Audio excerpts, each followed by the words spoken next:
and salutations, my dearest friends. My name is Samantha, and today I'm going to be doing a book talk, book conversation video where I talk about what the heck a spicy or steamy book means, why do we use that terminology on TikTok, and what exactly is this rating? What does it even mean? We're going to be talking about it today.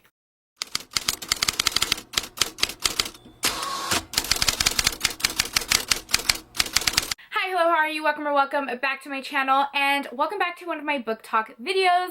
These videos I like to do every so often where I take like a book topic or something new in the community and I just give my thoughts about it. A lot of times I also do like an Instagram post and get your guys' thoughts, and it's really just a conversation piece. It's a moment for us to chat because I love chatting with you guys. Today I'm flying by the seat of my pants.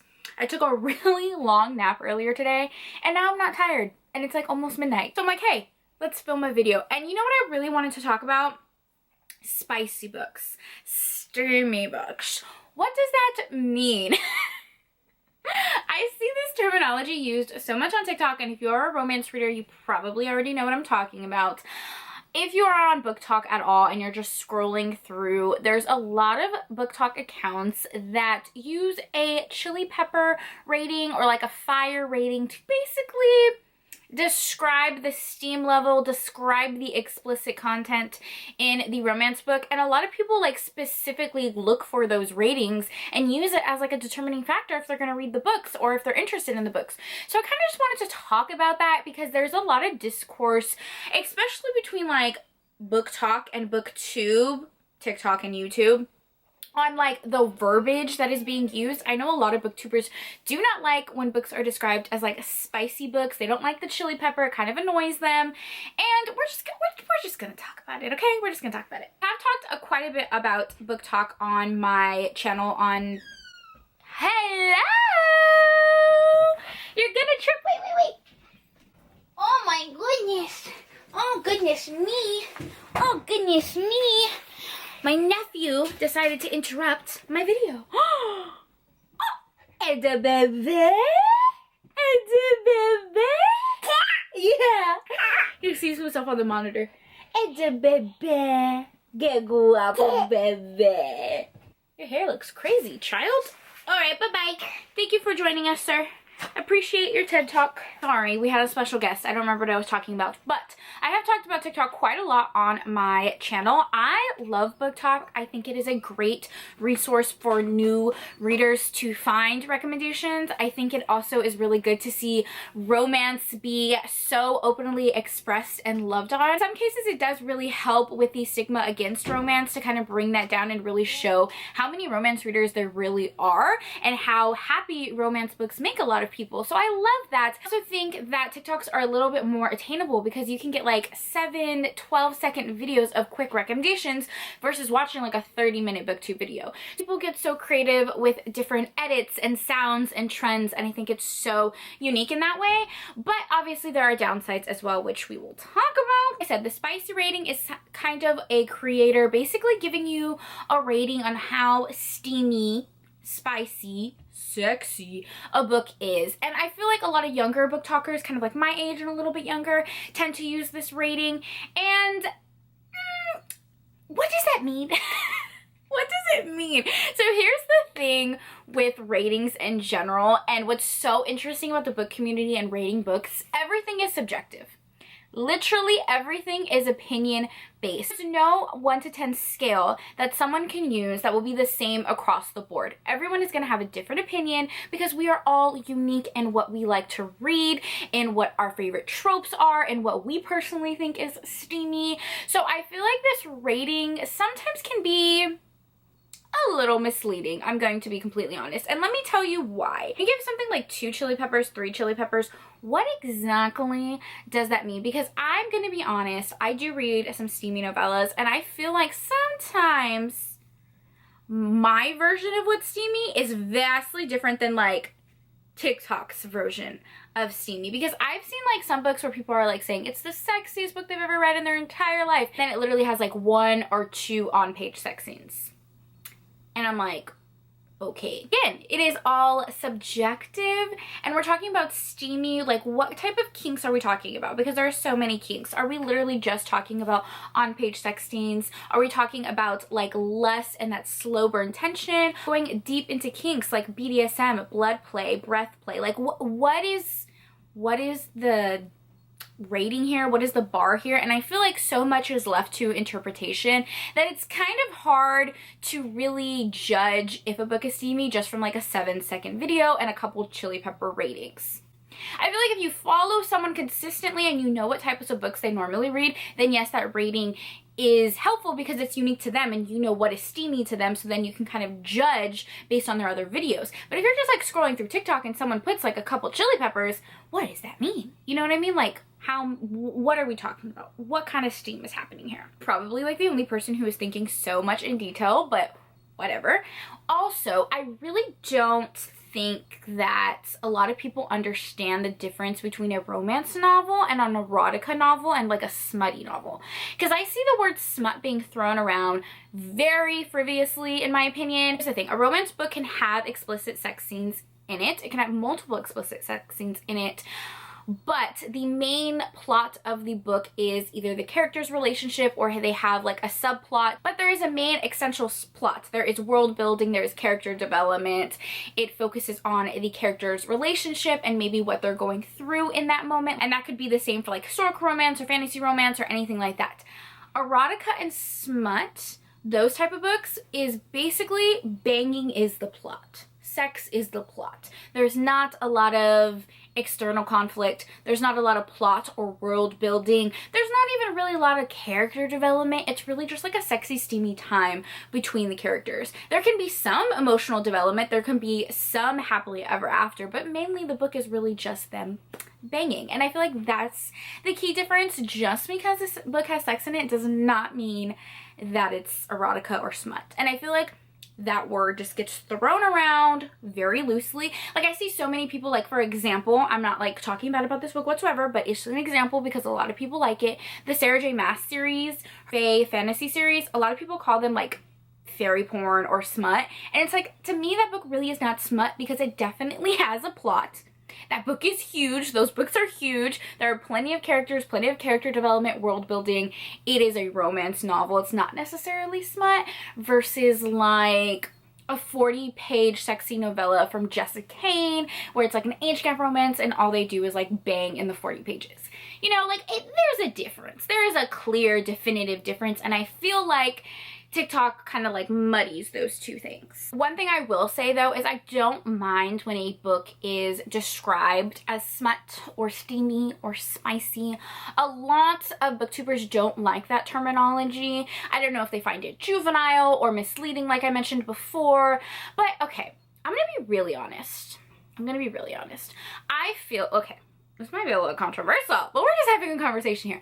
I feel like a lot of content creators tend to minimize the effect that TikTok has and also kind of like talk crap about it a little bit, and I just don't like that energy. TikTok is special in its own way. It's doing amazing things. A lot of the content creators are brilliant in the content that they create. They are making huge waves in the romance community. They're making a lot of books that were popular a while back popular again. They're giving a lot of authors a platform that maybe they didn't have before, and I think it's just fabulous. But it is kind of annoying when some creators are like, oh, why are you talking about that book? We've been talking about that book for like 10 years. Oh, that book is like overrated. Why are you talking about that book? Everybody talks about that book. And I'm like, honestly, it's not that deep.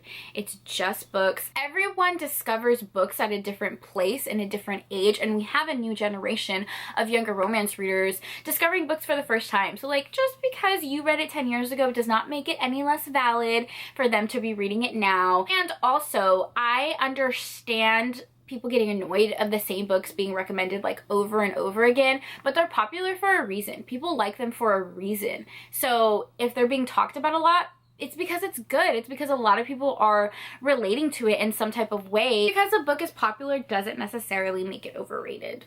in my personal opinion. I just don't like the energy of like discrediting anything on TikTok. And even though I said like I think the spice rating with the chili peppers can be a little misleading, I'm not in any way trying to discredit you know, people who use that rating. I'm just talking about like my personal opinion. I feel like people just think it's trendy to have this discourse about TikTok because it's like the new upcoming thing. I had that same energy when influencers on YouTube were a popular thing or content creators on Instagram were a popular thing. It's always like the generation before that feels the need to kind of like downplay the new technology and the new creators that are up and coming. Like, TikTok is innovative and it's amazing, so I don't really see the discourse in it. I don't subscribe to the mentality where like each generation is like, I'm the best generation ever. I'm like, were you though? Were you? Like, everyone has value in their own way, and just allow trends to come and go and just like ride the wave. Ride the wave, you know what I mean? Just because you enjoy Instagram or you enjoy YouTube or you enjoy TikTok doesn't mean like the other platforms are any less valid. Okay, I'm getting off my soapbox right now, and I swear this was not in like a dig to any specific content creator. I'm just talking about like in general. I see a lot of articles like downplaying TikTok or even downplaying BookTube, and I just wanted to like throw in my little 2 cents there. Also, this whole like idea of BookTok dying, I've heard a lot where people are saying like TikTok isn't going to be alive in like 5 years, and like maybe fine, whatever. There's always new trends. There's always a new social platform.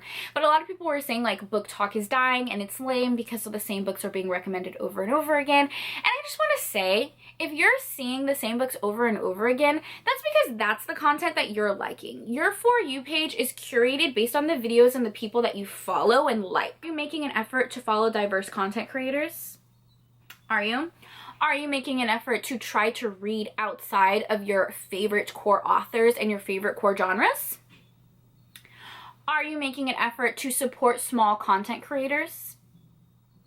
Are you making an effort to like and comment videos that you do enjoy and you think are unique? Or are you just liking the same videos and also reading the books that are popular on TikTok? That's probably it, babe. Or are you just liking the same people over and over again? Because that's what they're going to show you. The same people over and over again. The same books over and over again. Because that's the content that you're reacting with. So I don't think that BookTok is dying. I think there are very unique content creators out there. There are BookToks on smutty books. There's historical romance. There's cozy mysteries. There's thrillers. There's like so much. There's basically content. Any genre that you want, I promise you can find your people. You just need to like support small creators. All right, the other thing I want to talk about when it comes to spicy books is a lot of people like to read spicy books with discreet covers, meaning books that have on page 16s and are very, you know, steamy, but they have discreet covers so they don't look like romance books.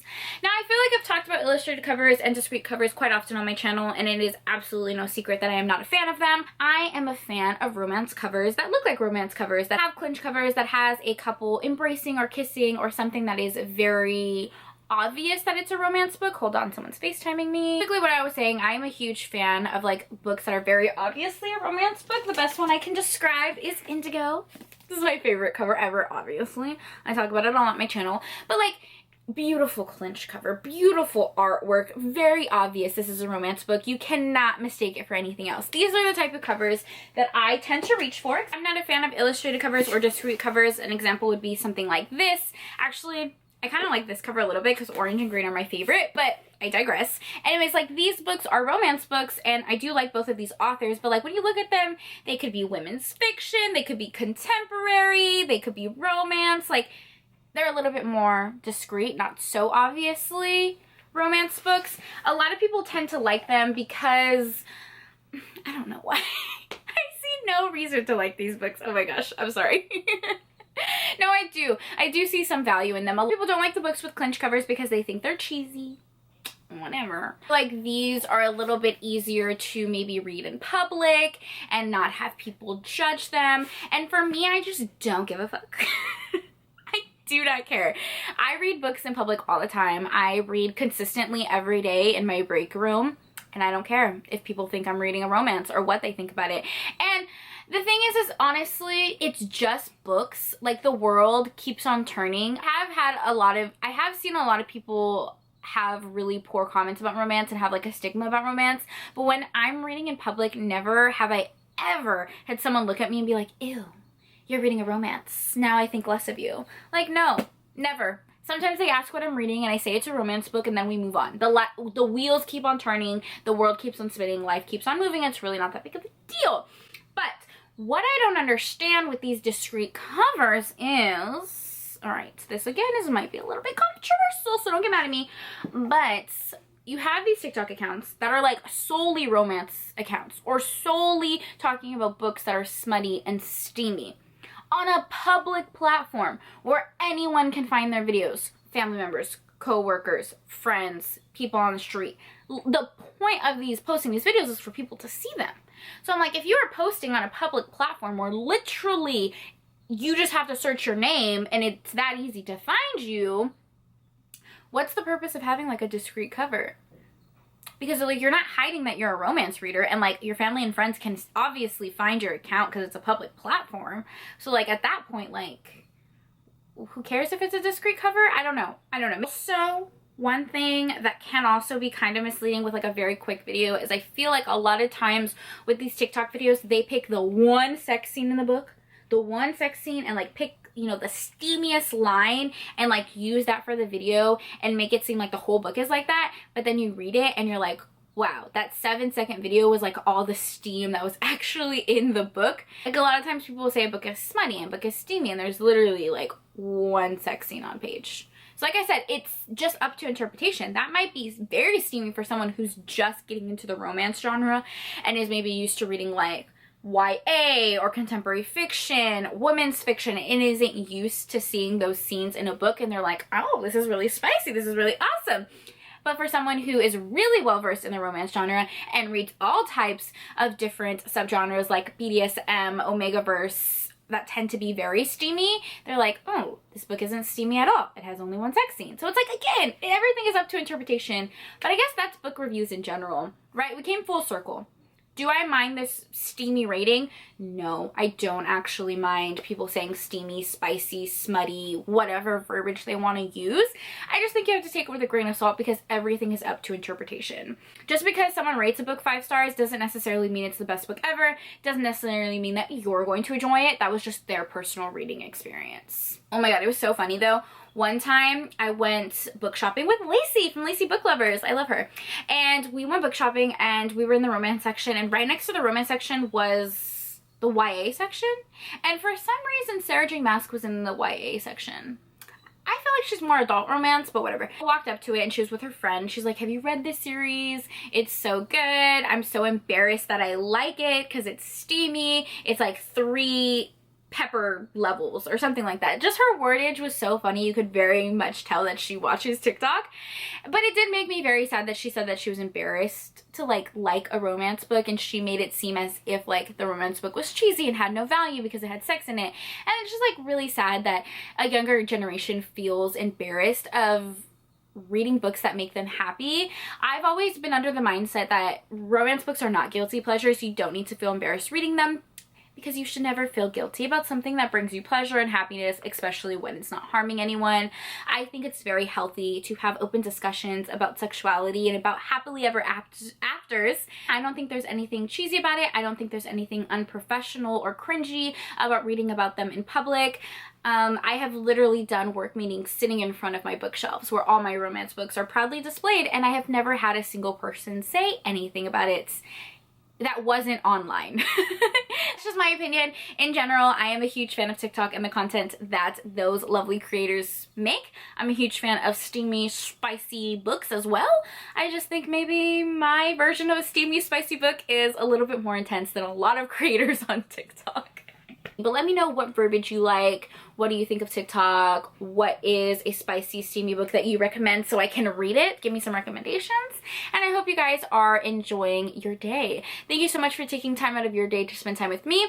It means the world to me. I hope you guys are all staying happy and healthy, and I'll see you next time. Bye! So I've been doing my makeup a little bit differently, kind of focusing on the eyeliner. I'm normally someone who really likes colorful eyeshadow. Like, normally I would match my shirt with this eyeshadow. I'm gonna zoom in for a second so you guys can see what I'm talking about. Hello. But I got these little stamps on Instagram. They're eyeliner stamps. And like you can see, I did the wing and then a little stamp, a little heart. And it's so freaking precious. I think it's so cute and so simple. It's like a dual-sided eyeliner pen that comes with the eyeliner and then a stamp. And it took like 2 seconds to do. And it's adorable and cute. So I will link them down below because I'm like super obsessed with them. But yeah, if you were ever wondering what that little dot was right there, it's just a little heart stamp. I just think it's so cute.